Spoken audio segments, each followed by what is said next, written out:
$12, pai. Isso é tudo que você merece.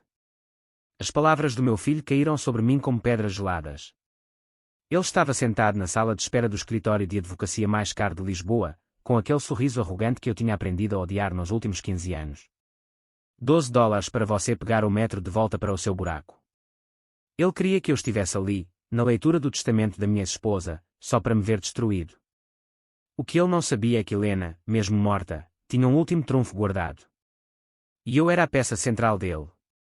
Antes de te contar como tudo desmoronou, deixa nos comentários de onde você está assistindo essa história, e não esquece de dar like e se inscrever se você acredita que às vezes as pessoas mais silenciosas têm os planos mais devastadores. O cheiro de serragem era meu perfume. Nos últimos 12 anos, tinha sido a única constante na minha vida. Ali, na minha pequena oficina no Barreiro, eu não era um arquiteto fracassado. Não era um marido descartado. Eu era apenas um marceneiro, um homem que transformava madeira bruta em peças honestas e sólidas. Minhas mãos, calejadas e marcadas por anos de trabalho, conheciam a verdade da madeira. Ela nunca mente. Não engana. Simplesmente é, com todos os seus nós e imperfeições. Eu respeitava isso. O aroma de pinho e verniz era a única colonia que eu usava. Estava a trabalhar numa cadeira de baloiço, sentindo a curva suave do braço ganhar forma sob minhas ferramentas. Era uma existência pacífica. Silenciosa. Então a paz foi despedaçada. Meu celular velho, descansando na bancada empoeirada, começou a vibrar. O zumbido era uma invasão áspera. Desliguei a plaina e o silêncio repentino foi quase ensurdecedor. Limpei as mãos nas calças de ganga gastas e caminhei até lá. 2 palavras brilhavam na tela, frias e estranhas: Ricardo Tavares. 15 anos. Tanto tempo tinha passado. 15 anos sem uma única ligação que não fosse uma exigência ou um insulto. Sem cartões de Natal, sem desejos de aniversário. Apenas um vasto silêncio vazio, construído tijolo por tijolo com acusações e desprezo. Eu tinha assumido que esse silêncio duraria até um de nós estar enterrado.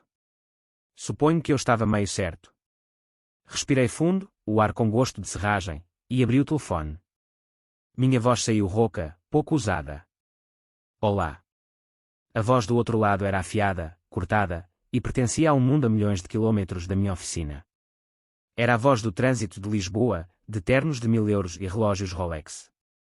Miguel. Ele nunca me chamava de pai. Não mais. Eu era Miguel.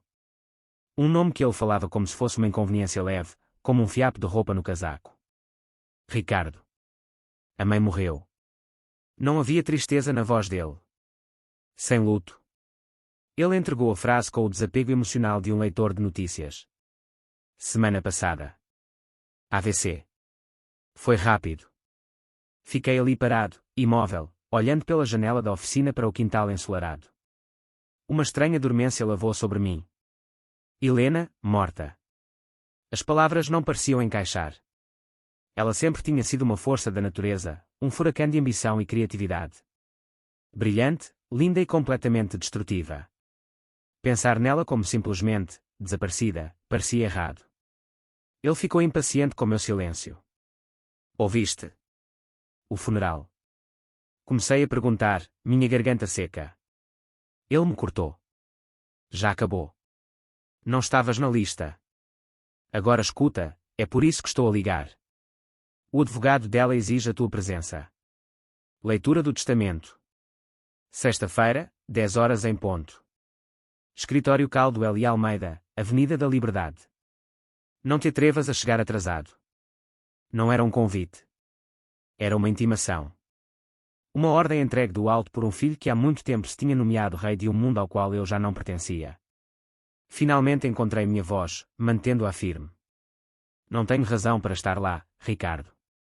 A Helena e eu deixámos tudo claro há 15 anos naquele tribunal. Não tenho nada que lhe pertença e ela não tem nada que me pertença. Um som veio através do telefone. Uma risada curta e feia.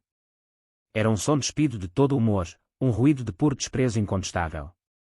E esse som, mais do que qualquer outra coisa que ele pudesse ter dito, mexeu algo profundo dentro de mim. Ah, eu sei que não vais receber um tostão, ele zombou. Não sejas tolo. A minha mãe te desprezava. Mas é uma formalidade legal, uma coisa processual. Tens que estar lá pessoalmente para ouvir oficialmente que és um zero. Uma confirmação documentada e notarizada da tua irrelevância para esta família. Ele fez uma pausa, deixando o veneno penetrar. Pessoalmente. Eu só quero estar lá para ver a tua cara. Quero assistir essa dignidade falsa e silenciosa desmoronar quando ouvires a ler em voz alta. É o único entretenimento para o qual ainda serves. A humilhação era tão crua, tão direta, que era quase impressionante. Isso não era a raiva de um filho ferido. Era a crueldade calculada de um vencedor querendo esfregar a cara do oponente na lama. Terminaste? Perguntei, minha voz perigosamente calma. Quase, ele disse, seu tom pingando condescendência divertida. Não te preocupes com a viagem de volta. Empresto-te 12 euros para o bilhete do metro. Pensa nisso como um presente de despedida. E então a linha morreu. Clique. Fiquei ali, o telefone ainda pressionado ao meu ouvido, ouvindo o tom de descagem. O silêncio da oficina voltou correndo, mas era diferente agora. Era pesado. Sufocante. Raiva, uma emoção antiga que eu tinha enterrado sob anos de serragem e resignação, começou a arder. Não era um fogo furioso. Era um carvão quente enterrado fundo, lentamente brilhando vermelho. Ele não me tinha convidado para uma leitura de testamento. Ele tinha-me convocado para uma execução pública. Minha execução. Ele queria um show. Muito bem. Ele teria um. Fechei o telefone e pousei com cuidado deliberado. Caminhei até a cadeira de balanço meio acabada e passei minha mão ao longo de sua curva suave e honesta. Depois virei-me e saí da oficina para dentro da pequena casa anexa. Fui ao meu armário, passando pelas camisas de flanela e calças de ganga gastas que era o meu uniforme diário. Lá no fundo, coberto por uma fina camada de pó, estava um saco de roupa. Eu não o tinha tocado em 2 décadas. Puxei-o e abri o zíper. Lá dentro estava o meu único fato, um fato cinza carvão. O mesmo que eu tinha usado no dia em que minha vida antiga terminou. Eu o vestiria novamente. Para o começo da dele. Sexta de manhã. A viagem de táxi do aeroporto parecia atravessar outra dimensão. As ruas calmas e ensolaradas do Barreiro eram uma memória distante, substituídas pelos cânions imponentes de vidro e pedra que compunham a Avenida da Liberdade. Paguei ao motorista, a tarifa doendo mais do que eu esperava, e saí para a calçada. O ar era mais frio aqui, mais cortante. O edifício da Caldwell e Almeida não ocupava apenas a rua. Dominava-a. Um penhasco absoluto de vidro escuro e granito polido. Empurrei as portas giratórias de vidro e o barulho da cidade foi instantaneamente cortado, substituído por um silêncio profundo e reverente. O saguão era uma catedral construída para adorar dinheiro. Os pisos eram hectares de mármore branco, tão polido que eu podia ver o reflexo distorcido das luzes do teto lá em cima. As paredes eram revestidas de mogno escuro e lustroso, cheirando levemente a óleo de limão e riqueza antiga. Eu tinha passado minha vida inteira projetando edifícios, mas nunca tinha projetado um espaço assim. Isso não foi construído para pessoas. Foi construído para intimidar. Para lembrar cada pessoa que entrava o quão pequena ela era. E eu me senti pequeno. Estava vestindo meu único fato, o cinza carvão. O tecido era bom, lã tão fina que não se encontra muito mais. Mas estava 20 anos fora de moda. O corte era muito generoso, os ombros muito almofadados. Estava limpo. Eu o tinha passado a ferro, em casa, até o vinco das calças ficar afiado como uma faca. Mas era velho. Era o fato que eu tinha usado para a audiência de divórcio. A última vez que eu tinha visto Helena cara a cara.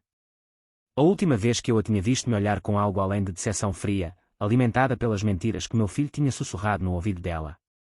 Ainda podia sentir o traço fraco de naftalina, um aroma de preservação e decadência. Enquanto eu caminhava em direção à recepção, meus sapatos de couro velho faziam um clique-claque solitário no mármore. O som parecia ecoar embaraçosamente alto no silêncio sepulcral. Alguns jovens advogados, homens e mulheres na casa dos 30, vestindo fatos que custavam mais do que a minha carrinha, olharam dos seus telefones. Os olhos deles não demoraram. Eles escanearam, categorizaram e me dispensaram num único movimento fluido. Eu não era um cliente. Não era uma ameaça. Eu era apenas velho. Uma anomalia. Eu me senti como uma mancha de graxa numa tela branca imaculada. Eu não pertencia. E isso, eu sabia, era todo o propósito. Este era o primeiro movimento do Ricardo. Convocar-me aqui, para o território dele, para esta fortaleza de poder, enquanto eu estava vestindo a armadura da minha maior derrota. Cheguei à recepção, uma laje de mármore que parecia ter sido esculpida de uma montanha. A mulher atrás dela era jovem, loira e usava um headset tão elegante que parecia parte dela. Posso ajudar? A voz dela era brilhante, mas os olhos entediados. Estou aqui para uma reunião às 10 horas, eu disse, minha voz soando áspera como madeira não lixada. Leitura do testamento de Helena Tavares. Meu nome é Miguel Tavares. Os olhos dela piscaram. O nome Tavares registrou, mas o rosto não combinava. Ela estava esperando, sem dúvida, alguém que parecesse o Ricardo. Alguém que pertencesse. Não eu. Um lampejo de confusão, depois desdém, passou por suas feições antes da máscara profissional voltar ao lugar. Claro, ela disse, seu sorriso não alcançando os olhos. Dr. Mendes está à sua espera. Por favor, sente-se. Já o chamamos em breve. Ela apontou para uma área de espera, uma coleção de sofás de couro preto dispostos em torno de uma mesa de vidro maciça. Sentei-me na borda de um. O couro estava frio e rígido. Juntei as mãos, minhas mãos ásperas e calejadas de marceneiro descansando no tecido do meu fato velho. Olhei para a arte abstrata e cara nas paredes. Não significava nada para mim. Era apenas cor e forma projetada para preencher um espaço. Eu era um fantasma. Uma relíquia de um passado que todos concordaram em enterrar. E eu estava sentado aqui esperando para ser informado de que eu era, oficial e legalmente, nada. Exatamente como meu filho tinha prometido. A raiva daquela ligação telefônica, o carvão quente, queimava um pouco mais forte. Eu não estava aqui para ser humilhado. Eu estava aqui para terminar isso. Mas o que eu não sabia, o que nenhum de nós sabia, era que Helena tinha passado os últimos meses da vida preparando uma bomba. E o estupim acabava de ser aceso. Eles não simplesmente entraram na sala de espera. Fizeram uma entrada. Era o Ricardo, e ele não estava sozinho. Ele se movia com uma confiança não conquistada, a arrogância de um homem que nunca tinha ouvido um não na vida. Vestia um fato Armani azul marinho que provavelmente custava mais do que eu ganhava em 6 meses. Caía-lhe perfeitamente, acentuando um físico mantido por personal trainers, não por trabalho duro. O cabelo estava puxado para trás com gel. O relógio era um brilho de ouro e aço no pulso. E a expressão dele era de gentleman entediado. Atrás dele vinham os seus acessórios. A primeira era uma mulher jovem, impossível de fina e surpreendentemente linda de uma forma severa e artificial. Estava espremida num vestido de designer justo e agarrava uma mala Hermes como se fosse um salva-vidas. O nome dela, eu descobriria, era Beatriz. Estava absorvida no telefone, o polegar deslizando infinitamente pela tela. O segundo era um homem na casa dos 40, com um bronzeado perfeito demais para outubro em Lisboa e dentes brancos demais para serem reais. Tinha o sorriso fixo e predatório de um tubarão. Este devia ser o Gonçalo, o consultor financeiro. Não era uma família de luto. Era um bando de predadores circulando que acreditavam ser a sua presa. Ricardo caminhou até à recepção, nem sequer olhando na minha direção. Ricardo Tavares, anunciou, a voz ecoando ligeiramente no espaço amplo. Dr. Mendes está à minha espera. A recepcionista, que mal tinha olhado para mim, ficou subitamente toda sorrisos e eficiência. Sim, Sr. Tavares. Imediatamente, Sr. Tavares. Por favor, sente-se. Ele virou-se então, pretendendo reclamar um dos sofás de couro, e os olhos dele finalmente pousaram em mim. Parou. Um sorriso lento e cruel espalhou-se pelo rosto. Era o sorriso de um gato que acabara de encurralar um rato. Ele caminhou até mim, os sapatos caros silenciosos no mármore. Os 2 companheiros seguiram, a curiosidade deles aguçada. Meu Deus, ele disse, a voz alta o suficiente para toda a sala ouvir. Realmente vieste. Olhou-me de cima a baixo, o olhar dele demorando-se no meu fato velho, no colarinho gasto da minha camisa. Suponho que realmente precisas desses 12 euros. Beatriz, a jovem mulher, olhou para cima do telefone pela primeira vez. Soltou uma risadinha curta e aguda. O som era como vidro a partir-se. O sorriso de tubarão do Gonçalo alargou. Ele olhou-me, não como pessoa, mas como uma peça de mobília desatualizada. Algo para ser limpo e deitado fora. Nem sequer se deu ao trabalho de oferecer a mão. Apenas uma avaliação clínica e desdenhosa. Ricardo fez um gesto vago na minha direção, dirigindo-se aos seus 2 discípulos. Ele disse, E a forma como fez a pausa era um insulto em si: é o meu pai. Ele disse a palavra pai como se fosse um segredo sujo, um facto biológico infeliz que era forçado a reconhecer. Era um pedido de desculpas. Ele estava a pedir desculpas a eles pela minha própria existência, pelo meu fato esfarrapado, pelos meus sapatos gastos, pelo meu fracasso em ser alguém que refletisse a sua própria glória percebida. Lembrei-me dele aos 10 anos. Manhã de Natal. Eu tinha passado semanas na minha oficina, quando ainda tinha a construir à mão um modelo detalhado de uma caravela portuguesa. Tinha tanto orgulho dele. O Ricardo abriu a caixa, olhou por um segundo, e atirou-a para o lado. Não é de marca, ele tinha choramingado. Quero o que os meus amigos têm. A Helena, sempre rápida a resolver qualquer problema com dinheiro, tinha entrado com uma consola de videojogos cara. Ela tinha criado este monstro, um capricho mimado de cada vez. Este homem à minha frente não era um homem. Era apenas uma coleção de apetites embrulhada num fato de 10.000 euros. Não disse nada. Apenas olhei para ele. Encontrei o olhar arrogante e presunçoso dele e mantive-o. Não recuei. Não me defendi. O meu silêncio pareceu perturbá-lo mais do que qualquer resposta zangada poderia. Ele estava à espera de uma reação. Implorar, suplicar, raiva, qualquer coisa para confirmar o poder dele sobre mim. Eu não lhe dei nada.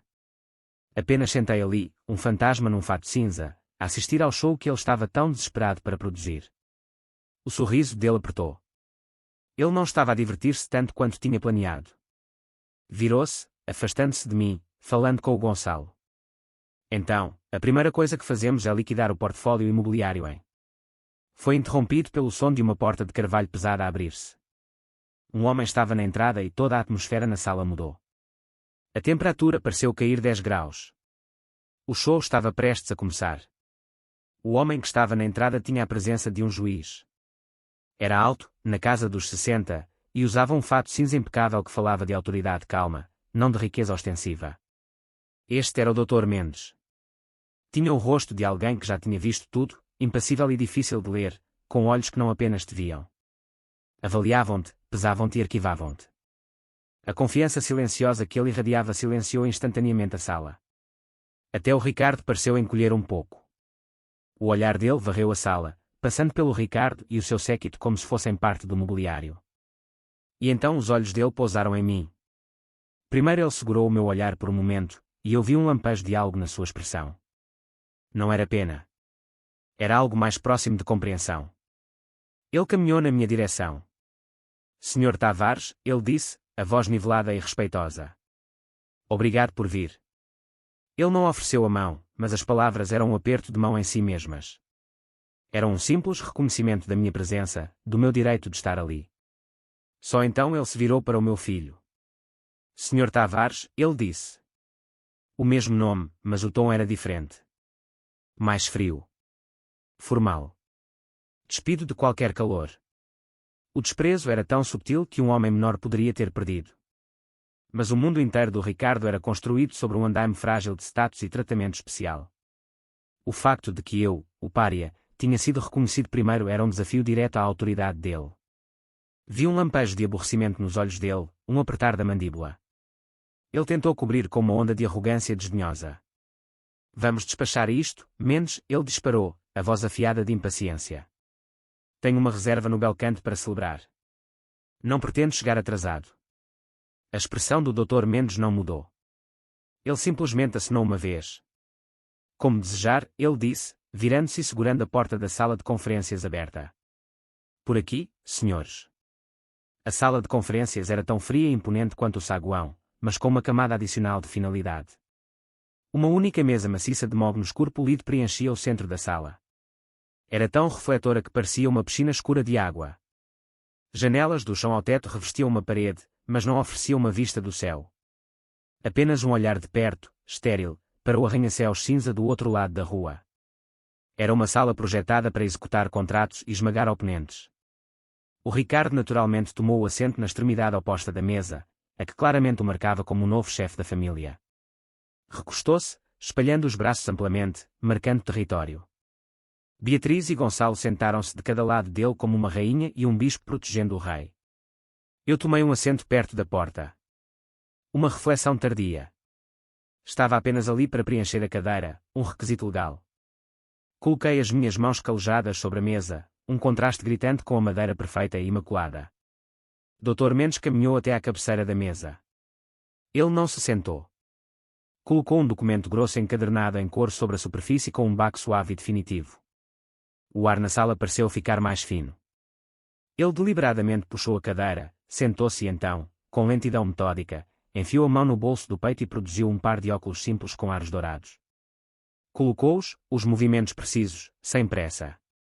Ele estava no controle completo. Abriu a pasta. As páginas eram grossas, cremosas. Ele pigarreou. Começou, a voz preenchendo a sala, é o testamento e última vontade de Helena Monteiro Tavares, datado de 4 de agosto deste ano. Eu, Helena Monteiro Tavares. Mesmo do túmulo ela estava a fazer uma declaração. Ela tinha tomado o meu nome no casamento, mas tinha construído o império dela com o dela. Monteiro. Um nome que era uma marca. Um nome que valia, segundo o meu filho, 220 milhões de euros. A voz do Dr. Mendes era um monotone, um instrumento perfeito para documentos legais. Estando em pleno uso das minhas faculdades mentais, declaro este como o meu testamento e última vontade, revogando todos os testamentos e codicílios anteriores feitos por mim. Ricardo suspirou, uma rajada de ar impaciente, e olhou para o relógio caro. Ele já estava entediado. Primeiro, Dr. Mendes continuou, ordeno que todas as minhas dívidas justas e despesas de funeral sejam pagas da minha herança. Ele fez uma pausa, depois virou a primeira página. Segundo, dou e lego a quantia de 50 mil euros, livres de impostos, à minha governanta, Maria Santos, em gratidão pelos seus 25 anos de serviço leal e paciência interminável. Viu Ricardo revirar os olhos. Ele murmurou algo para o Gonçalo que eu não conseguia ouvir, mas a palavra trocados era inconfundível. Eu, no entanto, encontrei-me a sorrir. Apenas um pequeno puxão interno dos lábios. Maria. Lembrava-me dela. Ela tinha estado com a Helena mesmo antes do dinheiro ficar verdadeiramente grande. Uma mulher bondosa e silenciosa que sempre tinha tido uma chávena de café quente para mim na cozinha depois de uma das minhas discussões espetaculares com a Helena. Ela tinha visto tudo. Merecia cada cêntimo. Era um lampejo da mulher que eu conhecera uma vez. A Helena podia ser generosa. Apenas escolhia os momentos. Terceiro, Dr. Mendes continuou, a voz inabalável. Dou e lego a quantia de 100 mil euros ao Fundo de Preservação da Borboleta Monarca. Desta vez foi a Beatriz que reagiu. Ela soltou um pequeno ruído incrédulo. Borboletas, sussurrou ao Ricardo, alto o suficiente para eu ouvir. Ela está a brincar. Senti uma pontada súbita e aguda no peito. Não tristeza. Algo mais complicado. Nostalgia. Antes do Ricardo nascer, antes da Monteiro Design ser um império, a Helena e eu tínhamos conduzido um jipe velho até Espanha. Tínhamos dormido em motéis baratos e caminhado quilómetros até às montanhas para ver os santuários de borboletas. Lembro-me dela parada numa clareira, o ar espesso com milhões de asas laranja e pretas, o rosto dela inclinado para o céu, lágrimas a escorrer pelas bochechas. É a coisa mais linda que já vi, Miguel, ela tinha sussurrado. É como se todas as almas do mundo estivessem a voar para casa. Ela tinha-se lembrado. Mesmo depois de toda a amargura, todos os advogados, todos os anos silenciosos. Ela tinha-se lembrado daquele dia. Este não era apenas um legado. Era uma mensagem. Quarto, Dr. Mendes continuou. Dou e lego a quantia de 25 mil euros ao meu motorista, António Silva, pelo seu serviço excelente e por nunca uma vez comentar sobre os convidados coloridos que o meu filho trouxe à minha casa. O Ricardo sentou-se direito de repente. Que raio isso quer dizer? O Gonçalo pôs uma mão no braço dele. Não é nada, Ricardo. Apenas uma piada. Não significa nada. Mas o Ricardo estava a ficar visivelmente agitado. Isto não estava a ir de acordo com o guião dele. Ele era suposto ser a estrela, e o ato de abertura estava a receber atenção demais. Ele começou a bater os dedos na mesa de mogno. Um tap-tap-tap agudo e impaciente que ecoava na sala silenciosa. Dr. Mendes ignorou e continuou. Quinto. Dou e lego a minha coleção de primeiras edições de poesia modernista à Biblioteca Nacional de Portugal. Tap-tap-tap. Com exceção de um volume, uma cópia de 1922 de Fernando Pessoa, que deixo-a. O Ricardo bateu a mão espalmada na mesa. O som foi como um tiro. Mendes, pelo amor de Deus, ele trovejou. Podemos saltar as doações de caridade e as gorjetas dos empregados. O meu tempo é valioso. Tenho uma reserva. Vá direto ao evento principal. O imobiliário, o portfólio, o dinheiro. Vá direto à parte onde tudo vem para mim. A sala caiu num silêncio pesado e sufocante. Dr. Mendes parou de ler. Ele não parecia sobressaltado. Não parecia zangado. Simplesmente parou. Muito lentamente, ele levantou a cabeça, os olhos ainda atrás dos óculos de leitura. Então, com uma deliberação que era mais ameaçadora do que qualquer grito, tirou os óculos. Dobrou-os. Colocou-os na mesa. E olhou fixamente para o meu filho. O olhar dele era plano, frio e completamente desimpressivo. Era o olhar de um homem que tinha lidado com crianças mimadas a vida inteira e estava, neste momento final, farto. Sr. Tavares, Dr. Mendes disse, e a voz dele tinha descido, perdendo o monotone, tornando-se um instrumento preciso e afiado. Isto não é uma negociação. Não é uma reunião de negócios. É a proclamação legal dos últimos desejos de uma mulher falecida. Vou ler cada palavra deste documento exatamente como a sua mãe o escreveu. E você vai sentar-se aí e vai escutar. Está claro. O rosto do Ricardo ficou vermelho escuro e feio. Ele tinha sido desafiado. Tinha sido repreendido como uma criança. Abriu a boca, depois fechou-a, olhou para o Gonçalo, que rapidamente abanou a cabeça. Ele estava preso. Dr. Mendes segurou o olhar dele por mais um batimento. Então, satisfeito, colocou os óculos de volta. Pegou no documento. Deliberadamente alisou a página, tomou um pequeno gole composto de água de um copo ao lado dele, e pigarreou. Ele tinha feito o meu filho esperar. Tinha restabelecido o controlo. Muito bem, Dr. Mendes disse, a voz voltando ao monotone neutro. Continuemos. Quinto, como estava a dizer, deixo a minha primeira edição de Pessoa. Ele fez uma pausa, e eu poderia jurar que vi o menor traço de um sorriso no canto da boca dele. Ah, não. Isso foi riscado. Sigamos em frente. Sexto. Relativamente aos associados pessoais do meu filho. E foi nesse momento que senti. Algo estava prestes a mudar. A Helena nunca fazia nada sem propósito. Cada palavra, cada legado, cada pausa. Era tudo coreografado. E o espetáculo real estava apenas começando. O olhar do Dr. Mendes demorou-se no Ricardo por mais um momento, uma afirmação silenciosa de domínio. Então, como se o interruptor tivesse sido acionado, ele voltou ao documento, a voz retomando a cadência constante e neutra. Passamos agora, disse ele, ao artigo 6, relativamente aos associados pessoais do meu filho, Ricardo Tavares. Viu Gonçalo, o consultor financeiro, sentar-se um pouco mais direito. O sorriso de tubarão estava de volta, fixo no lugar. Ele alisou a lapela do fato caro, ajustando a postura, pronto para receber o bónus esperado por gerir a fortuna antecipada do Ricardo. Beatriz, ao lado dele, finalmente pousou o telefone, os olhos brilhantes de ganância antecipada. Dr. Mendes continuou. Ao consultor financeiro do meu filho, Sr. Gonçalo Vasconcelos. Ele pronunciou o título com uma ênfase ligeira, quase imperceptível, como se o estivesse a colocar entre aspas. Dou e lego a quantia de 5.000 euros. O sorriso do Gonçalo congelou. 5.000. O número ficou suspenso no ar, chocantemente pequeno. Era um insulto. Era menos do que o custo do fato dele. Vi os nódulos dele branquearem enquanto agarrava a borda da mesa. O Ricardo olhou para ele, aborrecido, como se a decepção do Gonçalo fosse uma afronta pessoal. Mas Dr. Mendes não tinha terminado. Lego esta quantia com a recomendação legalmente vinculada de que ele a use para se inscrever num curso sobre ética profissional. Os meus próprios registros financeiros mostram que ele tem uma necessidade significativa de uma atualização sobre o tema. O sorriso de tubarão desapareceu, substituído por uma máscara de fúria pálida e atordoada. A cabeça dele virou-se bruscamente para o Ricardo, os olhos arregalados. Que raio é isto? Ele sibilou, a voz uma vibração baixa de raiva. Ele acabara de ser chamado de corrupto numa sala cheia de pessoas. E, Dr. Mendes continuou, sem perder o ritmo, virando a atenção para a jovem mulher ao lado do Ricardo.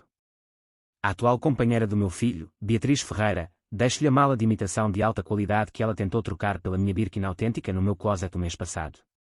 Se o Gonçalo estava atordoado, a Beatriz foi incinerada. O rosto perfeitamente maquilhado dela ficou vermelho escuro e manchado. A boca dela caiu aberta.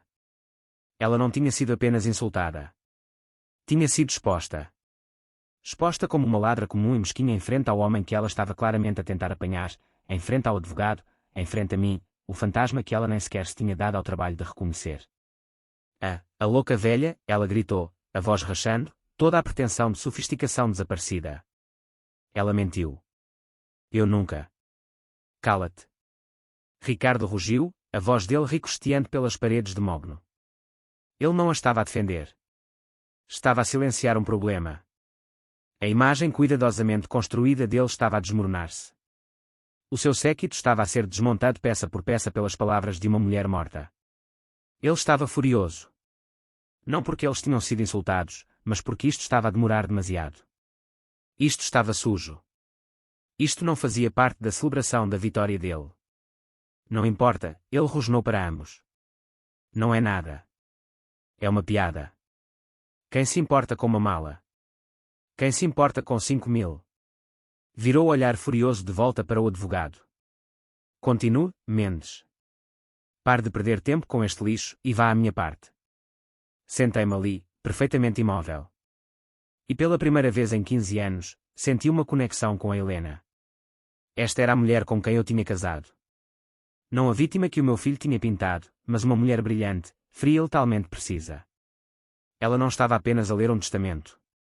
Estava a acertar todas as contas. Estava a queimar as partes periféricas da vida do Ricardo, isolando-o, deixando-o com nada além da própria ganância. Ela estava, à sua própria maneira, a limpar a mesa antes do prato principal. Dr. Mendes, completamente imperturbado pelo surto, simplesmente esperou que os gritos diminuíssem. Olhou para o Ricardo, a expressão elegível. Como já afirmei, Sr. Tavares, vou ler cada palavra. Agora, se me permite continuar. Sentei-me ali a observar as consequências das palavras da Helena. O Gonçalo parecia ter engolido veneno, e a Beatriz estava a tremer de pura raiva incontestável. E eu pensei comigo mesmo, essa era a Helena de que me lembrava. Ela nunca esquecia um desprezo. Nunca deixava um insulto sem resposta. Mantinha um registro perfeito e detalhado de cada erro alguma vez cometido contra ela. E mesmo na morte, de dentro de um documento encadernado em couro, ela ainda era cirurgicamente precisa. Ainda estava a acertar as suas contas. Dr. Mendes deixou o silêncio assentar por mais um momento. Depois virou a página. A sala tensou. Isto era. Depois de limpar o lixo, este era o evento principal. Artigo 7, Dr. Mendes disse, a voz caindo de volta àquele tom legal neutro. Ao meu filho, Ricardo Tavares. Ricardo inclinou-se para a frente. A respiração dele era superficial. Os nódulos brancos na mesa. Ele tinha esquecido os companheiros humilhados.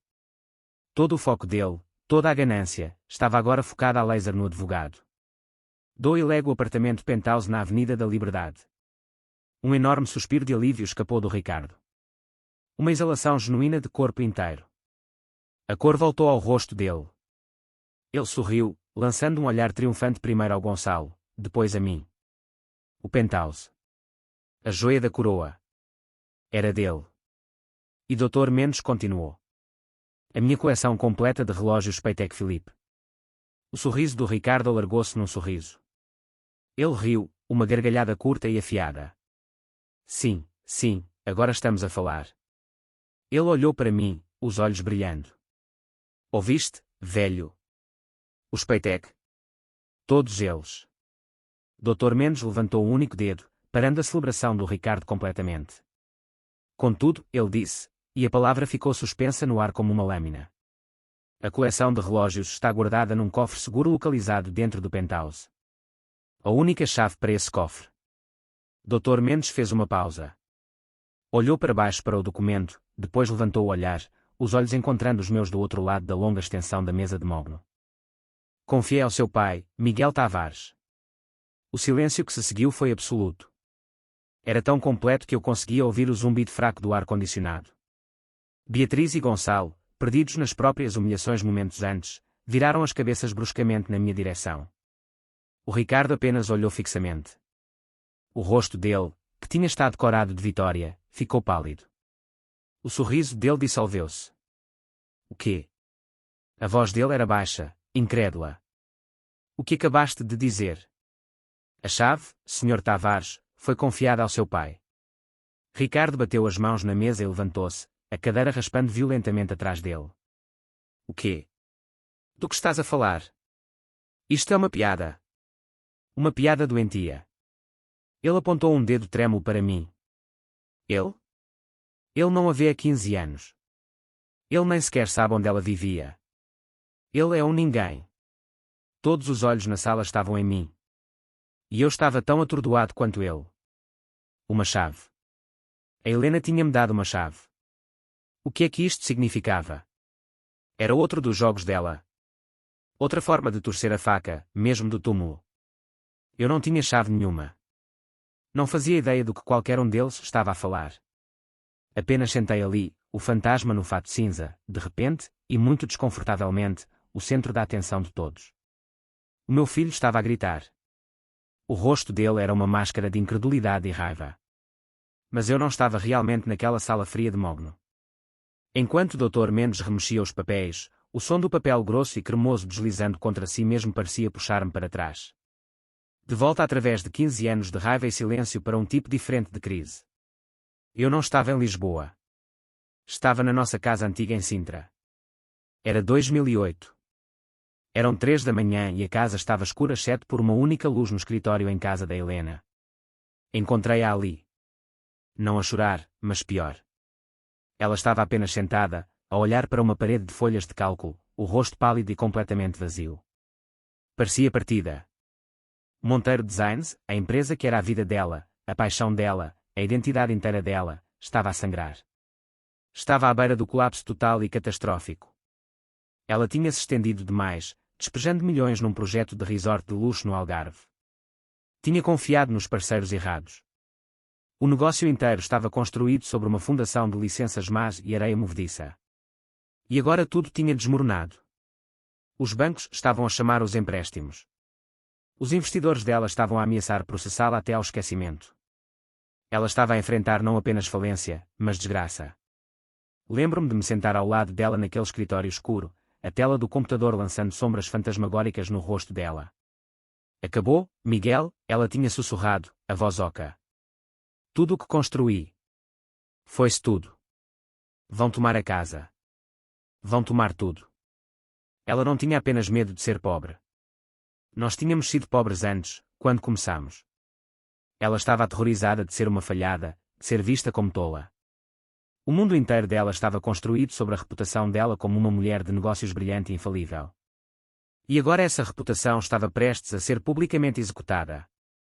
Ela olhou para mim, os olhos, geralmente tão cheios de fogo e ambição, apenas vazios.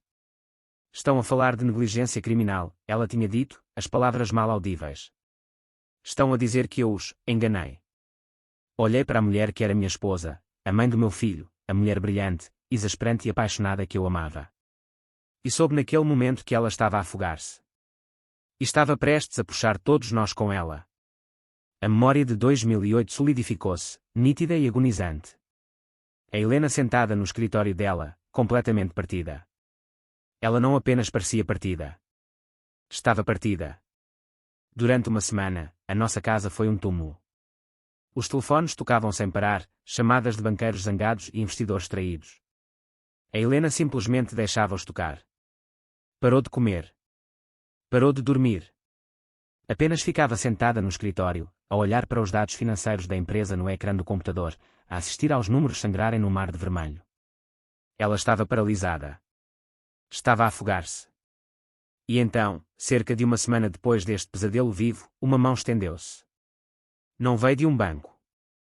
Não veio de um amigo ou colega de confiança. Veio de um e-mail encriptado, encaminhado através de um servidor nos Emirados Árabes Unidos. Era uma oferta para uma reunião. Um grupo de private equity de que nunca tinham ouvido falar, baseado no Dubai. Diziam que tinham estado a seguir a Monteiro Designs há algum tempo. Viam potencial. A Helena estava demasiado longe para ir, demasiado paranoica para sequer falar ao telefone. Era um fantasma. Implorou-me para ir. Eu ainda era o marido dela, o parceiro dela na vida, mesmo que não fosse o parceiro dela nos negócios. Eu era o arquiteto. Entendia o lado da construção do império dela melhor do que ninguém. Então, fui. Conheci-os numa sala de conferências estéril e sem alma num hotel perto do aeroporto de Lisboa. Eram 3. Não eram banqueiros. Eram jovens, impecavelmente vestidos em fatos escuros idênticos, e tinham os olhos mortos e frios de homens que tinham visto demasiado. Eram educados. Demasiado educados. Era o tipo de educação que parece mais ameaçadora do que um insulto direto. Expuseram os termos na mesa. Era, à superfície, um milagre. Era de cortar a respiração pela simplicidade. Injetariam 100 milhões de euros na Monteiro Designs, imediatamente eficaz. Suficiente para estabilizar o projeto do Algarve. Suficiente para pagar os banqueiros mais zangados.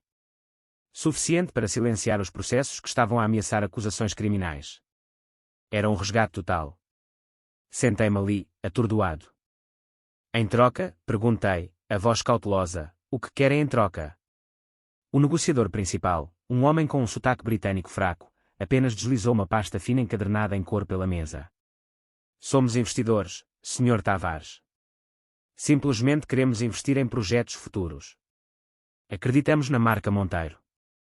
Queremos ajudá-los a construir. Trouxe aquela pasta para casa. Parecia pesada, como se fosse feita de chumbo. A Helena, desesperada por qualquer fragmento de esperança, rasgou-a. Durante os primeiros 10 minutos, estava eufórica. Estava a rir, a chorar, a apertar as páginas contra o peito. Estamos salvos, Miguel. Estamos salvos. Mas eu estava a ler as letras pequenas. Eu era arquiteto. Tinha passado a vida inteira a ler contratos. Passar a vida a olhar para plantas. E isto não era um resgate. Era uma planta para um crime. Helena, disse eu, a voz calma, cortando a celebração dela. Olha para isto. Os custos projetados. Apontei para o apêndice, a parte que esperavam que não lêssemos. Detalhava os projetos futuros que queriam financiar. Uma série de arranha-céus de luxo. Olha para os números, disse eu. Estão errados. Estão todos errados. As projeções de custos estão inflacionadas em pelo menos 40%. Ela não percebeu no início.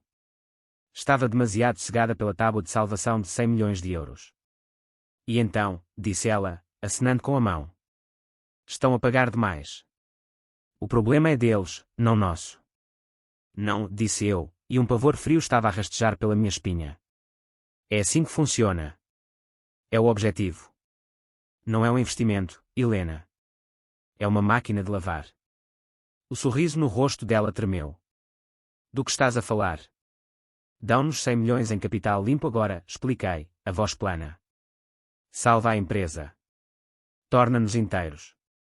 Em troca, construímos os projetos futuros deles, mas não os cobramos pelo custo real, cobramos pelo custo inflacionado. Cobramos 140 milhões.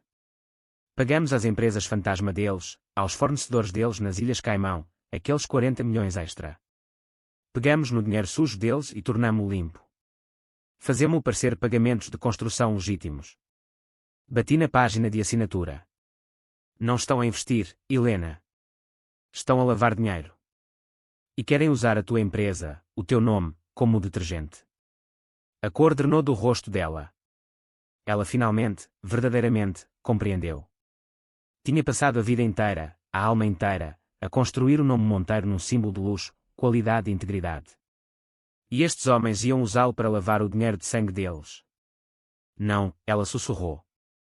Não vou fazer. Então declaramos falência, disse eu, afirmando o facto simples e brutal. Acabou.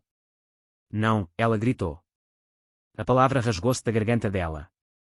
Levantou-se de um salto, andando pelo escritório como um animal enjaulado, as mãos torcendo-se no cabelo. Não, eu não posso. Não compreendes, Miguel.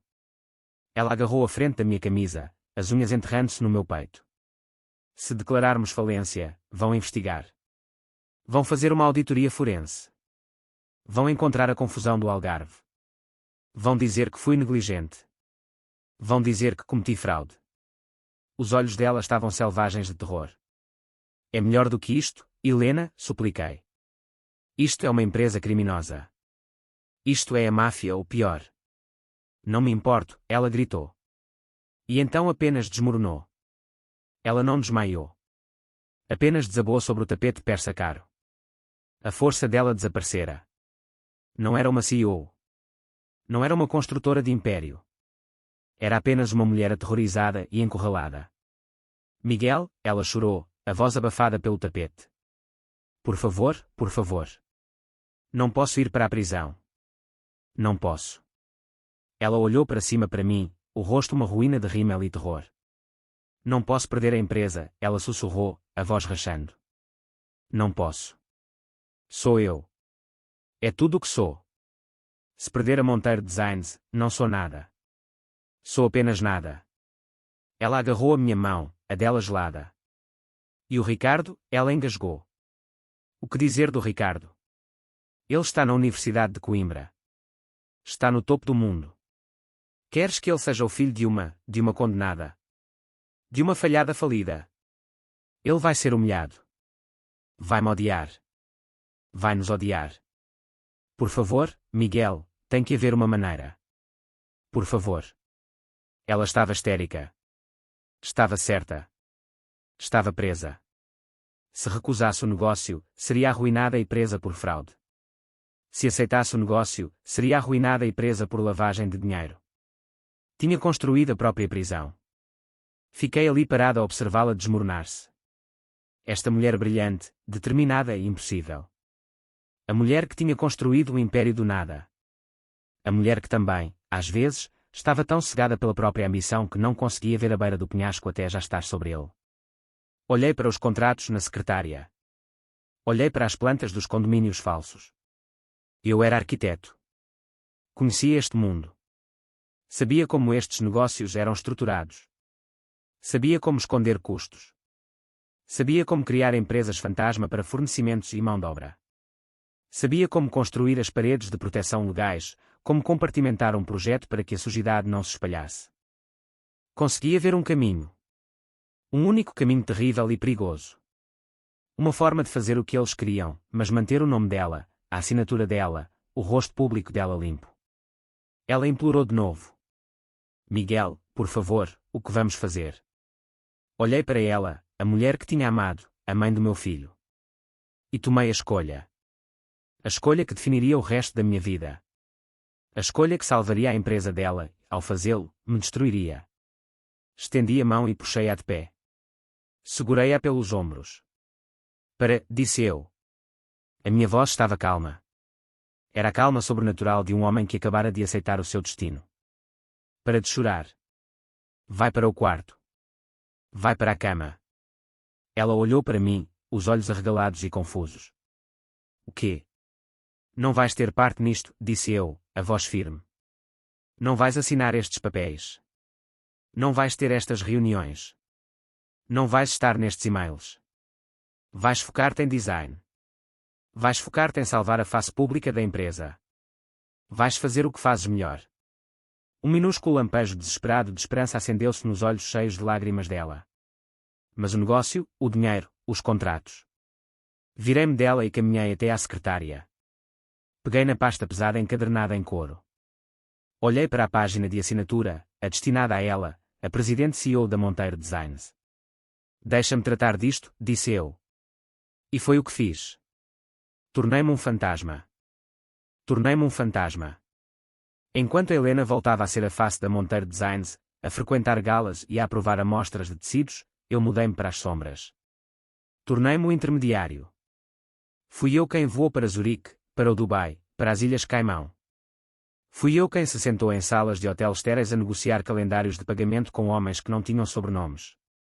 De volta a Lisboa, usei a minha licença de arquiteto, o meu nome, a minha reputação para criar uma série de empresas fantasma. Tavares Construção.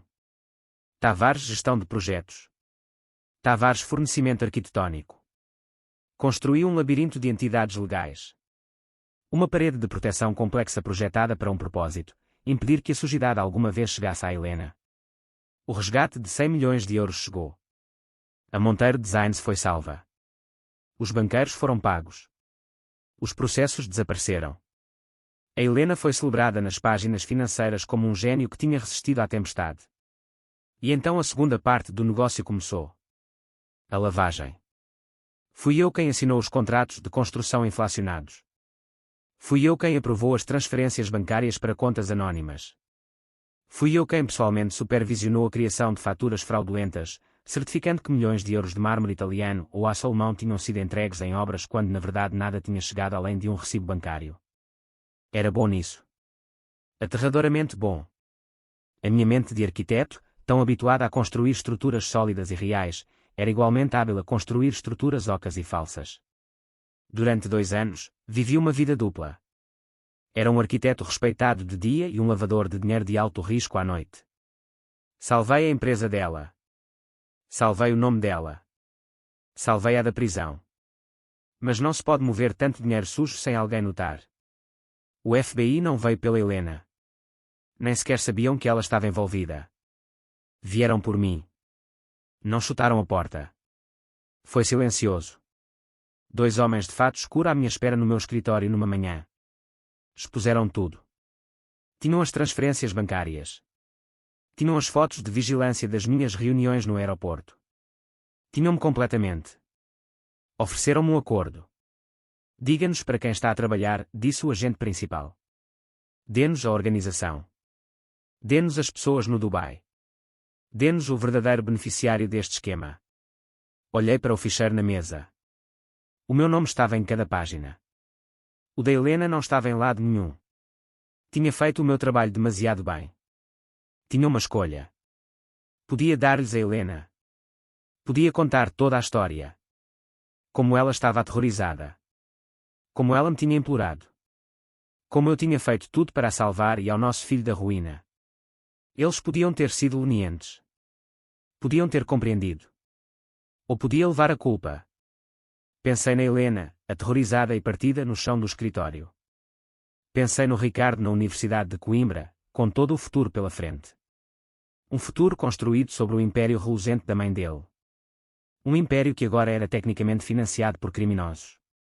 Então tomei a segunda escolha. A que selou o meu destino. Não sei do que estão a falar, disse-lhes. Estava sobrecarregado. Fiz alguns negócios maus. Fui desleixado com os livros. Não há organização nenhuma. Era só eu. Dei-lhes uma confissão, mas não a que eles queriam. Confessei negligência profissional, evasão fiscal, falsificação de registros comerciais. Fiz o papel do arquiteto tolo e ganancioso que se meteu em apuros. Para proteger a Helena de uma condenação por lavagem de dinheiro, tive que me declarar culpado de alguma coisa. Então, fiz. Não fui para a prisão. Os meus advogados, pagos pela empresa agora estável da Helena, asseguraram-se disso. Mas perdi tudo o resto. Perdi a minha licença de arquiteto. Revogada permanentemente. Perdi a minha reputação. O meu nome foi arrastado pela lama. Miguel Tavares, arquiteto desgraçado. Era um pária. E foi então que o meu filho, o Ricardo, torceu a faca. Ele tinha 24 anos, em casa de Coimbra. E viu a oportunidade. Foi ter com a mãe, não em conforto, mas em raiva. Ele tinha gritado com ela, uma performance que eu soube mais tarde. Ele traiu-te, o Ricardo tinha berrado. Usou a tua empresa. Desviou dinheiro pelas tuas costas. É um criminoso. Humilhou-te. Humilhou-me. Apresentou-lhe uma narrativa fácil. Uma história simples. Na versão dele, eu não era o salvador. Era o vilão. E a Helena, vendo a empresa salva, vendo o nome completamente limpo, e vendo o meu nome completamente destruído, escolheu o caminho fácil. Escolheu a versão da história do nosso filho. Escolheu ser a vítima. Apresentou o divórcio. Alegou ser a parte lesada, a esposa confiante traída pelo marido ganancioso e criminoso. E deixou o Ricardo, o nosso filho, acreditar. Ela nunca disse uma palavra em minha defesa. Apenas me deixou arder. Esse foi o preço de a salvar. O dinheiro. Essa era uma coisa. Ela estava a pagar 220 milhões de euros de desculpa. Mas isto, este pedaço de latão frio na minha mão, era outra. A voz era calma, mas cortou através de 15 anos de memória como um formão afiado. Pisquei os olhos. O escritório escuro e desesperado em Sintra dissolveu-se, substituído pelo mogno frio e polido da sala de conferências. O meu coração estava a bater forte. O passado parecia mais real do que o presente. Olhei para cima. Dr. Mendes estava a observar-me, a expressão neutra. Mas todos os outros, todos estavam a olhar para mim. O Gonçalo, o consultor financeiro, tinha um olhar de cálculo ganancioso nos olhos. A Beatriz, a namorada, estava a olhar para mim como se fosse a primeira vez, um lampejo de curiosidade na expressão vazia dela. E o Ricardo? O meu filho estava a olhar para mim com uma intensidade que era quase assustadora. O rosto dele era uma nuvem de tempestade de suspeita e raiva. As veias do pescoço dele sobressaíam. A chave, ele cuspiu, a voz baixa e perigosa. Onde está? O que é que ela te deu? Ele estava convencido de que isto era um esquema, um último truque amargo jogado pela mãe com mim como cúmplice voluntário. Via conspiração em cada sombra. Olhei do rosto furioso dele para o calmo do Dr. Mendes, procurando uma resposta. Mas não havia nenhuma. A minha mente estava completamente em branco. As últimas 2 décadas tinham sido uma vida tranquila de aparas de madeira e solidão. Uma chave para um cofre cheio de relógios. Era absurdo. Era um detalhe de uma vida que já não era minha. Parecia uma linha do guião de outra pessoa. Olhei de volta para o meu filho. A herança inteira de 220 milhões de euros dele, na mente dele, estava agora a ser retida por mim. O fantasma que ele tinha convocado aqui para o próprio divertimento. Abanei a cabeça. Não em desafio, mas em genuína perplexidade. Não sei do que estás a falar, disse eu. E era a verdade absoluta. O meu, não sei, ficou suspenso no ar, um facto simples e despido. O Ricardo olhou para mim, o rosto uma tela de pura incredulidade, que rapidamente azedou em desprezo contemptível. Ele estava a processar esta nova variável, esta complicação impossível. Era um touro que tinha sido momentaneamente atordoado por um aguilhão elétrico. Mas durou apenas um segundo. Ele soltou uma risada áspera e gutural. Era um som forçado, uma performance destinada a sinalizar que ainda estava no controle, que isto era apenas um aborrecimento menor e absurdo. Não importa, ele estralou, acenando com a mão desdenhosamente como se estivesse a afastar uma mosca. Uma chave. Achas que me importo com uma chave? Achas que vou andar numa caça ao tesouro com ele? Ele riu de novo, mais alto desta vez. Terei um serralheiro a abrir aquele cofre antes do almoço. É irrelevante. Um jogo sentimental sem sentido de uma mulher a morrer. Sentou-se de novo, mas não estava relaxado. Estava enrolado como uma mola esticada demasiado apertada. Apontou um dedo trêmulo e manicurado para o Dr. Mendes. Chega destes jogos, ele pronunciou cada palavra. Chega dos empregados, chega das borboletas e chega das chaves. Vá ao ponto, Mendes. O evento principal. Os ativos. Os 220 milhões de euros. Leia a parte onde tudo vem para mim. Leia agora. Dr. Mendes olhou para o meu filho por cima dos óculos de leitura. Não mostrou medo. Não mostrou aborrecimento. Simplesmente deixou a ordem do Ricardo ficar suspensa no ar, deixando a própria arrogância sufocar-se no silêncio pesado. Então, com aquela mesma calma metódica e infuriante, ajustou os óculos, tomou um pequeno gole deliberado de água de um copo de cristal, e virou a página. O som do papel grosso e cremoso a virar foi como um estrondo de trovão na sala tensa. Era o som de um juiz a virar para a página final de um veredito. Ele estava a saborear isto. Estava a seguir o guião da Helena até à última letra. Claro, Dr. Mendes disse, a voz voltando àquele tom plano e neutro. Passaremos agora ao artigo 8. A disposição da herança primária. O resíduo de toda a propriedade, real e pessoal, onde quer que esteja situada. Isto era. O ar na sala ficou tão denso que senti que mal conseguia respirar. O Ricardo estava inclinado tão para a frente que quase estava fora da cadeira, todo o corpo dele um único músculo tenso de ganância. Até o Gonçalo e a Beatriz, apesar das humilhações públicas, estavam a assistir com atenção desesperada e rapace. Este era o momento que faria as próprias pequenas humilhações deles valerem a pena. Dr. Mendes leu da página. Relativamente a todos os ativos líquidos remanescentes, ações, obrigações, propriedades e participação controladora na Monteiro Designs LLC. Ele parou. Deliberadamente fez uma pausa, olhando para baixo para a página como se estivesse a reler uma cláusula complexa e inesperada. Estava a prolongar o momento. Era o mestre do espetáculo. Vamos, o Ricardo sussurrou, a voz um sibilo baixo. Vamos. Dr. Mendes pigarreou. Decreto o seguinte. Primeiro, ao meu ex-marido, Miguel Tavares. A minha cabeça levantou-se bruscamente. Um som como um arquejo estrangulado veio do Ricardo. Ele inalou tão abruptamente que soou como se tivesse sido socado no estômago.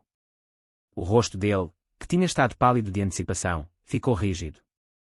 Os olhos estreitaram-se em fendas minúsculas de ódio puro e incontestável. E estavam fixos, como laser, em mim. Conseguia ver os músculos da mandíbula dele a contrair e relaxar, a ranger os dentes caros. Que raio é que ela estava a fazer? Era esta a crueldade final dela?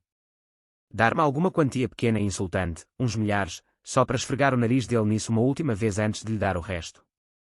Dr. Mendes continuou, a voz perfeitamente uniforme, não traindo nem um lampejo do drama que estava a desencadear. Ao meu ex-marido, Miguel Tavares, dou-lhe logo a quantia de 12 euros. 12 euros.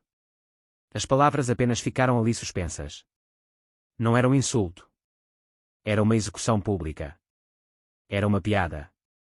Uma piada mesquinha, cruel e profundamente infantil.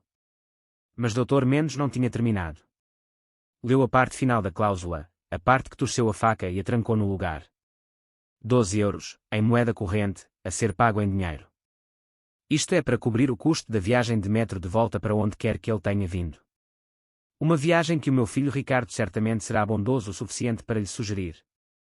Começou como um resfolgar. Um som sufocado e incrédulo.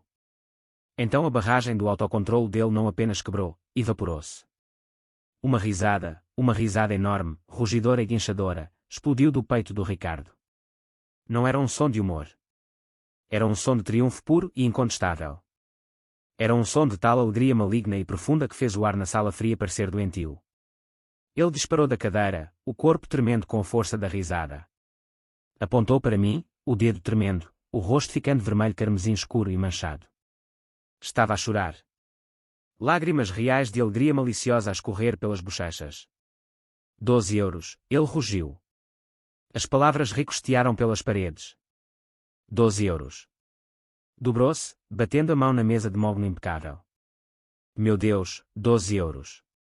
O Gonçalo, que tinha estado sentado em silêncio humilhado e atordoado, agora parecia apanhar a nova corrente. Viu o caminho de volta às boas graças do patrono. Um sorriso lento e doentio espalhou-se pelo rosto dele. Incrível, Ricardo. Simplesmente incrível. A Beatriz, apanhando a deixa, soltou um guincho agudo e psicofântico de risada. 12 euros para o metro. Oh, Ricardo, ela era hilariante. Não era?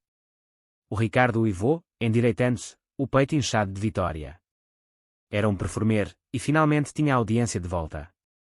Olhou para os dois companheiros, o peito inchado com triunfo. Ela sempre teve um sentido de humor perverso. Sempre. Tinha vencido. Na mente dele, o jogo tinha acabado.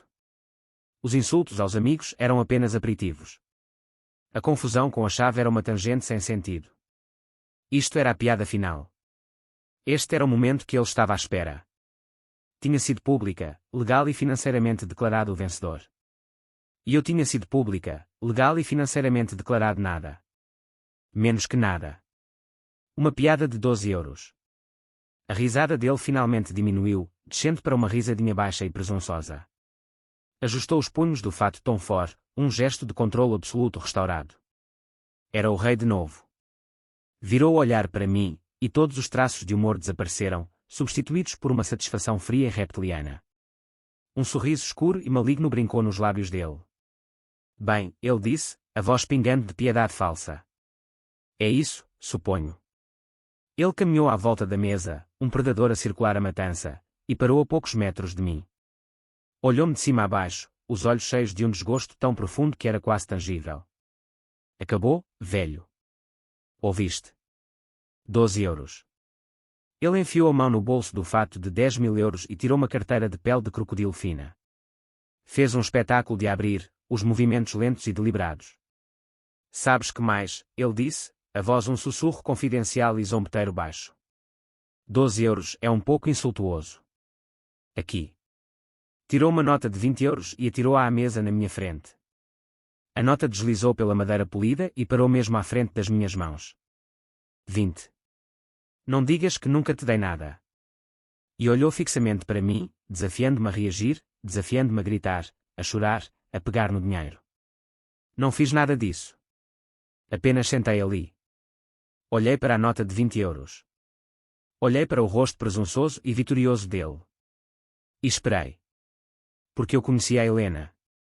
E estava a assistir ao Dr. Mendes. E o Dr. Mendes não se estava a mexer. Estava sentado à cabeceira da mesa, o rosto uma máscara neutra perfeita, as mãos descansando no documento. Estava a deixar a performance desenrolar-se. Isto não era o fim. Isto era o intervalo. A minha quietude, a minha absoluta falta de reação, enfureceu o Ricardo mais do que qualquer explosão poderia. O sorriso dele vacilou. Qual é o problema, velho? Ele zombou. Ficaste sem palavras. O gato comeu-te a língua. Ele bufou. Tanto faz. Acabou. É tudo meu. Finalmente. Podes sair daqui agora. Volta para o teu, para a tua barraca de serragem ou lá o que for.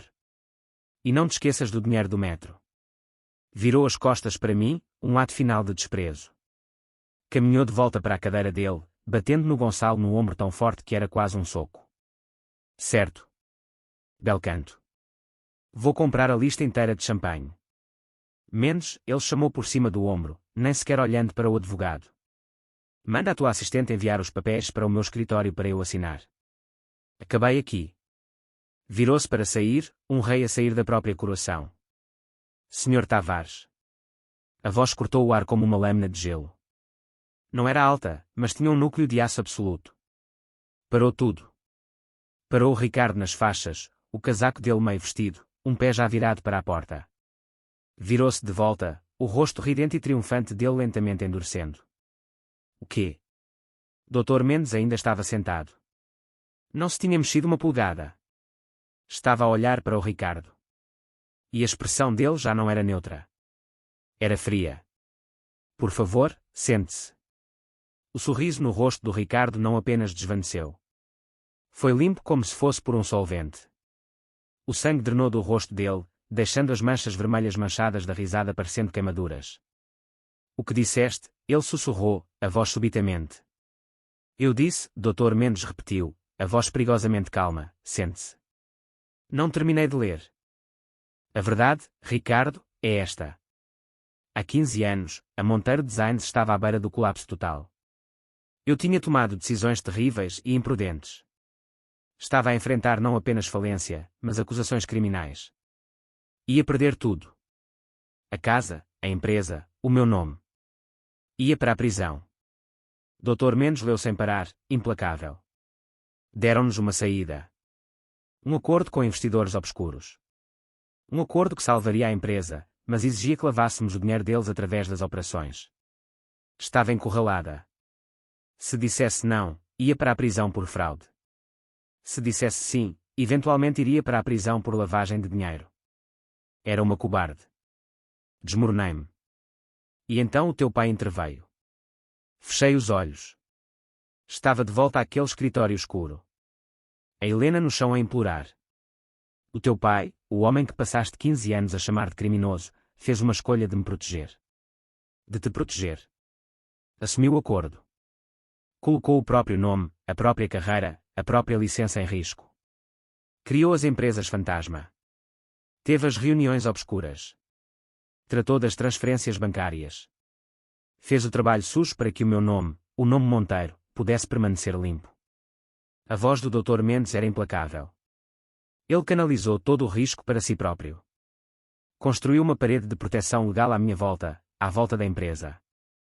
E ficou no fogo. E quando o FBI finalmente veio, vieram por ele. Porque era exatamente isso que ele tinha planeado. Ele confessou, Ricardo. Confessou crimes que não cometeu para encobrir o verdadeiro crime, a lavagem de dinheiro pela qual eu era responsável. Perdeu a licença. Perdeu a reputação. Perdeu toda a carreira. Fez isso para me salvar. Para salvar a empresa que tu agora tão arrogantemente reclamas como tua. Um som pequeno, partido e animal veio do Ricardo.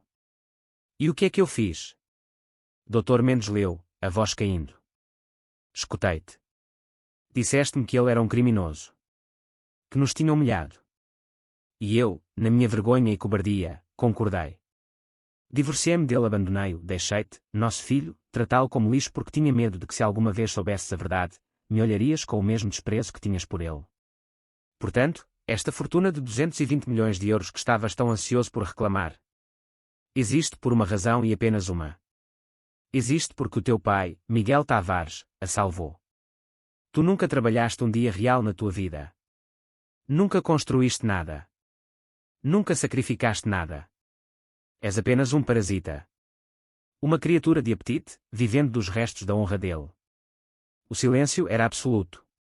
Dr. Mendes virou a última página. Portanto, tendo declarado a verdade sem verniz, e num esforço de corrigir, tanto quanto o dinheiro é capaz, uma traição que nunca pode ser desfeita, decreto como o meu desejo final e testamento vinculado, toda a minha propriedade, todos os meus ativos, e mais importante, os meus 100% de participação controladora na Monteiro Designs LLC, uma herança com um valor estimado atual de 220 milhões de euros. Dr. Mendes parou. Olhou para cima. Os olhos dele encontraram os meus.